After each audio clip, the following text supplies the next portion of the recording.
Come with us to Puerto Rico where there is so much to see. We'll take you to Old San Juan, take you to the best resorts, show you the most beautiful beaches, go to the best photo ops. We'll take you to a beach where you can snorkel for free and find a town where there are parades in the blue cobblestone streets. We will swim in sand caves and take you to the best resorts. We will find a pack of wild horses, take you to the cities of Ponce, Yauco, Cabo Rojo, take you to the most beautiful beach and the most beautiful cliffs. We found a private swimming hole with a waterfall, found the best coffee farm with the most beautiful view, and so much more. Let's go. Welcome to VO's Travel. Where to go and what to see. With kids. Or without.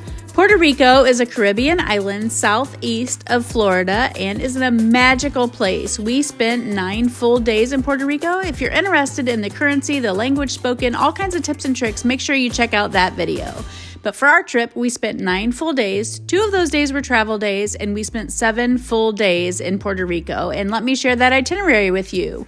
My kids were pretty adamant about having pool days, so 2 of those days were pool days, and we did spend quite a few half days at the pool as well. So you could shorten this itinerary if you want, but let me share with you where all we went and what we did. It was the perfect vacation and we would go back in an absolute heartbeat. We traveled in November of 2024, left on the 21st. We were there over the week of Thanksgiving break and then returned on the 29th. And the weather was absolutely perfect. It got up into the 80s every day and we loved every minute. We spent our first 3 nights in San Juan and then we took a 2-3 hour road trip.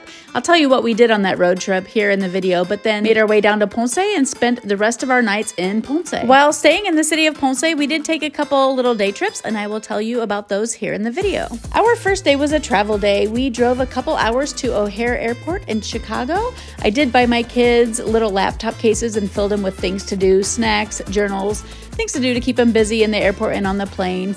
We had a 4.5-hour flight from Chicago to Puerto Rico. We left Chicago time about 3:30 p.m. and arrived Puerto Rican time around 10 p.m. So we did get in pretty late.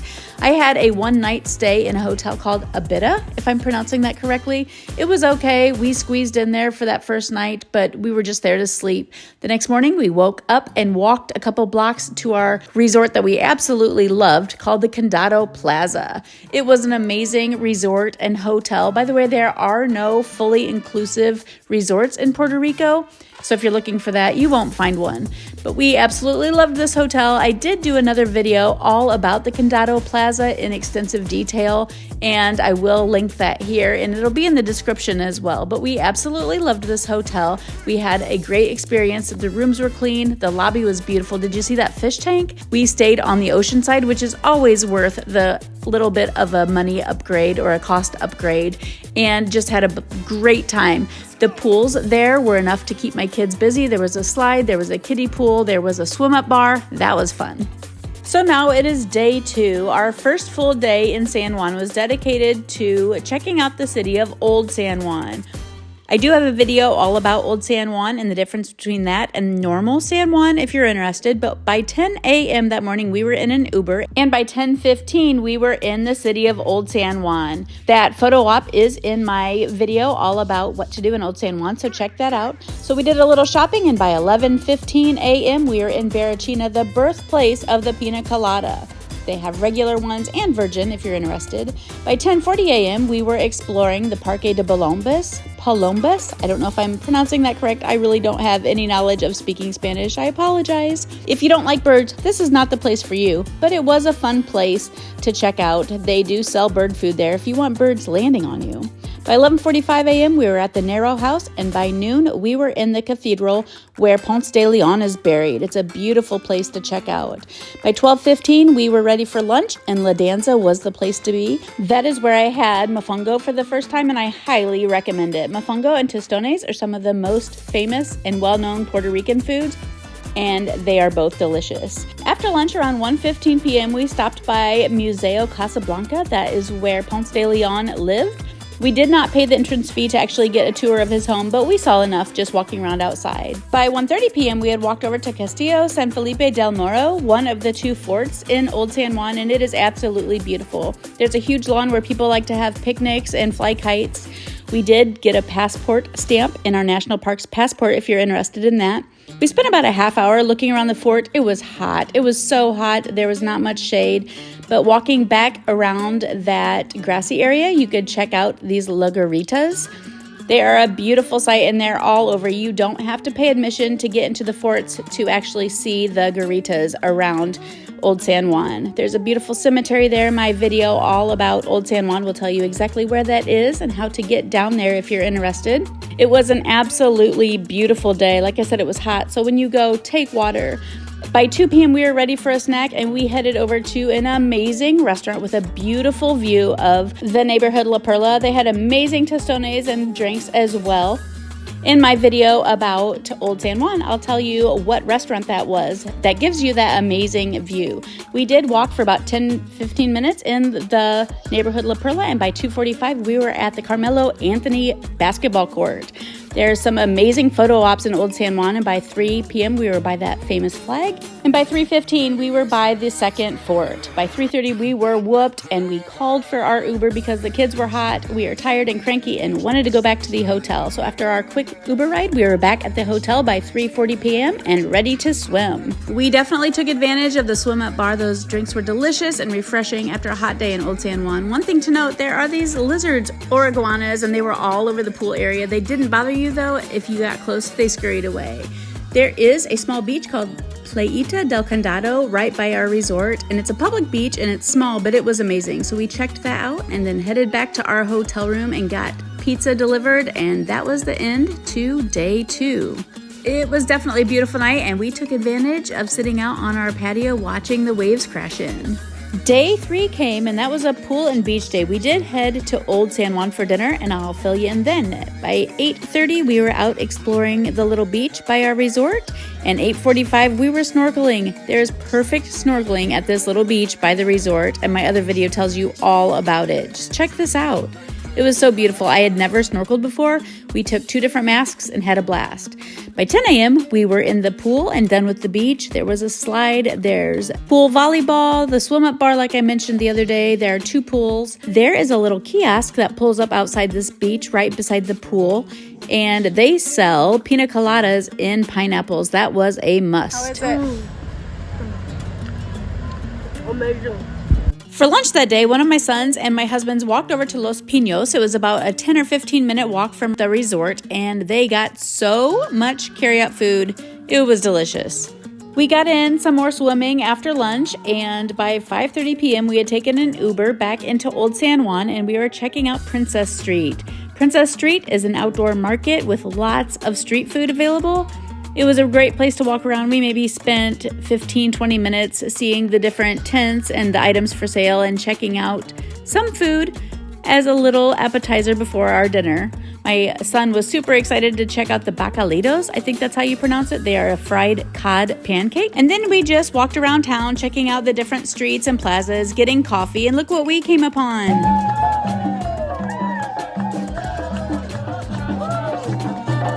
A wedding parade, how cool. Next up was Charco Bar Cortez. It is a restaurant and chocolate restaurant, I guess you will. They're known for their cheese and their chocolate. It was delicious. And then we had reservations at Triana's Tapas and Flamenco. Our reservation was at 7 p.m. and it was an okay restaurant. The food was good. I have been to an actual flamenco show in Spain, and this really didn't compare, but it was fun for the kids to see and a little bit entertaining. After dinner, around 8:30 p.m., we headed over to Anita Gelato, and that is the one place to get gelato in all of San Juan. And that was the end of day 3. Day 4 started with a little wrestling with my teenage boys, and it was our agenda to get our rental car, drive to Ponce, and stop at Charco Azul. So we were out of our hotel by 9 a.m. and at the parking lot at 10 a.m. for Charco Azul. I do have a video all about this adventure. It definitely felt like an Indiana Jones moment for our family, and it was absolutely amazing.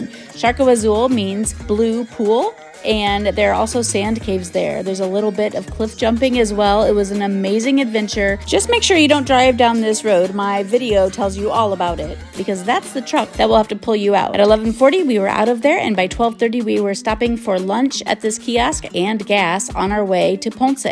After lunch we had a 2-hour drive to our next resort, so we arrived there around 2:30 p.m. and this place was spectacular. We stayed at the Hilton Ponce Golf and Casino Resort, and I highly recommend you do too. It had all of their rooms facing the ocean. Some of the rooms you could face the pool area, and that was beautiful too. There was free putt-putt, so many things to do there. Pools, hot tubs, slides. Literally, we could hang out there all day and not be bored whatsoever. I highly recommend that. And of course, I have a video about that resort as well. After we checked out the resort, we headed over to La Guancha, an outdoor market, dancing, food place. You need to check that out. I do have a video about Ponce, and it'll tell you all about it there. Day 5 was mostly a resort day. We had planned to spend the day at the pool, and then later that evening we had decided to go check out the city of Ponce. My daughter and I decided to get up to check out the sunrise, so by 7 a.m. we were on the beach at our resort, and look what we found! A pack of wild horses. It was raining just a tad that morning, but not anything that would change our plans. We went around the backside of the gate, so we were actually on the property of the resort, and the horses came right up to us. It was such a special time that we will never forget. By 8 a.m. we ran to the grocery store for snacks, and we bought all the snacks for our day at the pool. The rain only lasted about a half hour that morning, so we were able to spend the rest of that morning at the pool until lunchtime, and it was a beautiful day. Our normal temperatures for this week in November in Puerto Rico were in the mid to high 80s every single day. By noon, it was lunchtime, and we decided just to eat there at the resort. The resort has a buffet that was about $20 a person, and they also had a second restaurant that was counter service. You could order things like burgers, chicken tenders, things like that. So we each decided what we wanted for the day and enjoyed our lunch, and then went right back to swimming. We were done swimming around 3 p.m., so we all jumped in the car to check out the city of Ponce. By 3:30 p.m., we were up checking the Cruceta and the castle, and then found this little gem on our way down. When we were downtown Ponce, we went to the Parque de Bombas and found this amazing hotel called the Fox Hotel. It was a pop art themed boutique hotel and looked super cool. It had an arcade and a restaurant inside, and the whole thing just looked really fun. It might be fun to stay there. After that, we found our favorite gift store ever on our entire trip to Puerto Rico called Utopia. It was downtown right on the square, and we found this beautiful lavender cathedral as well. For dinner, we were ready to eat around 5 p.m. and Jalapenos was the restaurant we found, and oh my word, it was so delicious. They had traditional Mexican food with a little bit of a Puerto Rican flair. 7 p.m., we were back at the pool for the night. Day 6 was our busiest day yet in Puerto Rico. We started off with a little bit of pool in the morning and then had a road trip to Yauco, Cabo Rojo, and then ended in La Parguera. My daughter and I woke up bright and early again. At 7:30, we were out exploring. And by 8 or 9 a.m., we were at the pool. They were cutting down coconuts, and a couple of the guys saw that we were watching them. They cut off the top of the coconuts and let us drink the water. It was so much fun. By 9:30, we had made our way over to the second pool at the resort. It's a real quiet pool over by the actual golf area of this resort.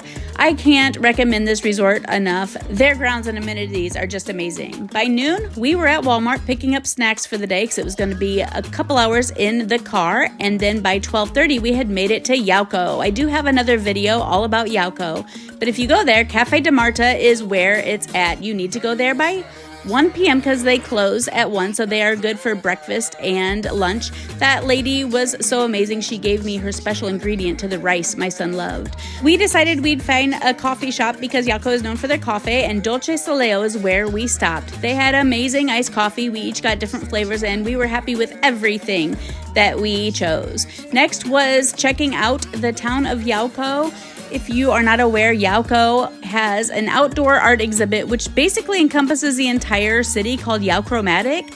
They painted all of the buildings and businesses bright colors to help with tourism, and it worked. Their basketball court was amazing. You'll always find a spare basketball if you'd like to shoot a couple hoops. And then you have to take time to take pictures in front of the main street. My video about Yauco tells you everywhere to go. Make sure you hit up this tree woven in yarn with this amazing colorful plaza. They have tons of street art all around the city, and this just gives you maybe a 10% view of what there is and what there is to see in Yauco. Highly recommend Yauco. By 3:15, we were in Cabo Rojo, and some of the roads for this hike were washed out, but we made our way up to the cliffs and the lighthouse by 3:45 p.m. It was beautiful. It was almost golden hour, so we had a beautiful view. And then from 4 to 4:45 p.m., we had made our way down to the beach there. And my video about Cabo Rojo will tell you exactly where to go for that. Last on our trip that day was the town of La Parguera, and we made it there by about 5:45. It was a fun, musical, colorful city. We found a place for dinner, and while my boys and husband were waiting for the food, my daughter and I checked out a little bit of the shopping kiosks. By 6:30 p.m., we had our dinner. You definitely have to get the tostones. And then by 7:30 p.m., we were with a boat chartered by a man named Ishmael on our way to the Bioluminescent Bay. This video here is from Matt Miller, so make sure you check out his website. He did an amazing job of showing what it is actually like swimming in bioluminescent water, but if you do one thing in Puerto Rico, you have to experience their bio bays. By 8:45, we were done, and we were back to our hotel that night pretty late, by about 10 p.m. What a day! I do have 2 videos about the bio bays in Puerto Rico, one specifically about how to photograph the bioluminescent bays, so check those out. Day 7, we had a little road trip planned to Salto Collores and then Sandra's coffee farm after a morning at the pool. And by the way, there is a Starbucks at the local Macy's in Ponce. By 10 a.m., we were at Salto Collores, which is a private waterfall and swimming hole on a man's property. Make sure you see my video about how to get in and how much that costs. But this man right here was so sweet. We were the only ones at Salto Collores, and it was absolutely magical. I mean, this was just something out of a movie. We had this whole swimming hole and waterfall to ourselves, and I highly recommend going early because this can get pretty busy. Up to 50 to 100 people on busy days and holidays. So make sure you check out my video about tips and tricks about how to do Salto Collores the right way. By 11:45, we were done and found a place for lunch. And then we were on our way to Sandra's coffee farm for a 2 p.m. tour at Azul and Sandra's property on the top of a mountain. It was so beautiful. My entire family, minus my daughter, loves coffee, so it was so fun to learn the history and the process of making coffee. But even better was the view you get from being up there on the top of this mountain. We did learn about how the recent hurricane affected their property and got to see all kinds of beautiful flowers and wildlife while we were there. When the tour is over, you get to go on the porch of the owner's home, and you get to taste coffee that they make right there on their property with this amazing magical view. You just can't beat it. If there's one coffee tour you do in all of Puerto Rico, make sure you hit up Sandra's Coffee Farm, and I do have a video telling you all about that, of course. Around 4:30 p.m. and a little bit afterwards, we were back in our car heading back down the mountain to Ponce to check out Utopia one last time and to go back to Jalapenos for dinner and a little bit of embarrassment for my boys. By 7:30 p.m., we were getting dessert at the local ice cream shop, and then our day was over. It was another full day. Day 8 was a pool day and it was also Thanksgiving, so pretty much everything was closed. By this time, my daughter and I had a daily habit of waking up for the sunrise because it was so beautiful. We were looking for those wild horses again and never found them. But we did drive up the hill in Ponce to check out the local castle, which is owned by the family that opened the Don Q Rum Company. And we checked out the Cruceta, which is Spanish for cross. You can tour both of those, but they do have very finicky open hours. We were looking for some donuts and found Florida Bakery open. We were able to take donuts back to the boys and husband that were just waking up for the day. We did have a full pool day on Thanksgiving. Luckily, football was on the big screen. We enjoyed our day. We ate lunch there at the hotel because not much was open, and then ended our day with another beautiful sunset. You guys, Puerto Rico is absolutely amazing. I want to hear all about your trip if you go. If you did something that we didn't do, please let me know in the comments because we are dying to go back. It was such a beautiful time. My husband and I went before kids and couldn't wait to take our kids back one day. Day 9, travel day back home. By 7:15 a.m., we are up and at it and on the road back to San Juan. It was about a 2-hour drive from Ponce to get back to San Juan, where we were flying back out of. The scenery on our drive from Ponce back to San Juan was absolutely amazing. And we were back in San Juan by 9:15 a.m., turning in our rental car and on the plane to fly home at 11:15 a.m. I do have another video about tips and tricks. I think I told you about that at the beginning of this video. I do have a whole playlist about Puerto Rico. I like to do a lot of research before my trips so that our trips run smoothly and so I can pass those tips and tricks on to you. And as always, I hope that you remember to choose joy and take all of the pictures.